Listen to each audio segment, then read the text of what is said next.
যিশু জয় পিতা পরমেশ্বর। আজকে আমরা আদি পুস্তকের 5 অধ্যায় 21 থেকে 32 পদ পড়ব। আদম বংশের বিবরণ। হনক 65 বৎসর বয়সে মহুশেলেহের জন্ম দিলেন। মহুশেলেহের জন্ম দিলের পর হনক 300 বছর ঈশ্বরের সহিত গমনাগমন করিলেন এবং আরও পুত্রকন্যার জন্ম দিলেন। সর্বশুদ্ধ হনক 365 বছর রহিলেন। হনক ঈশ্বরের সহিত গমনাগমন করিতেন। পরে তিনি আর রহিলেন না, কেননা ঈশ্বর তাহাকে গ্রহণ করিলেন। মহুশেলেহ 187 বৎসর বয়সে লেমকের জন্ম দিলেন। লেমকের জন্ম দিলের পর মহুশেলেহ 782 বৎসর জীবৎ থাকিয়া আরও পুত্রকন্যার জন্ম দিলেন।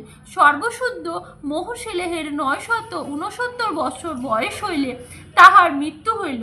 লেমক 182 বৎসর বয়সে পুত্রের জন্ম দিয়া তাহার নাম নোহ অর্থাৎ বিশ্রাম রাখিলেন, কেননা তিনি কহিলেন, সদাপ্রভু কর্তৃক অভিশপ্ত ভূমি হইতে আমাদের যে শ্রম ও হস্তের ক্লেশ হয় তদ্বিষয়ে এ আমাদিগকে সান্ত্বনা করিবে। নোহের জন্ম দেওয়ার পর লেমক 595 বৎসর জীবৎ থাকিয়া আরও পুত্রকন্যার জন্ম দিলেন। সর্বসূত্র লেমকের 777 বছর বয়স হইলে তাহার মৃত্যু হইল। পরে নোহ 500 বৎসর বয়সে সেম, হাম ও জেফতের জন্ম দিলেন। আমেন। এই ভিডিওটি লাইক ও শেয়ার করুন। আর এই চ্যানেলে পরমেশ্বর আরও বচন শোনার জন্য প্লিজ সাবস্ক্রাইব করুন। পরমেশ্বর আপনাদেরকে আশীষ দিলেন। আর কমেন্ট বক্সে আমেন লিখে রিসিভ করুন। জয় যিশু মসিহ। হালেলুয়া।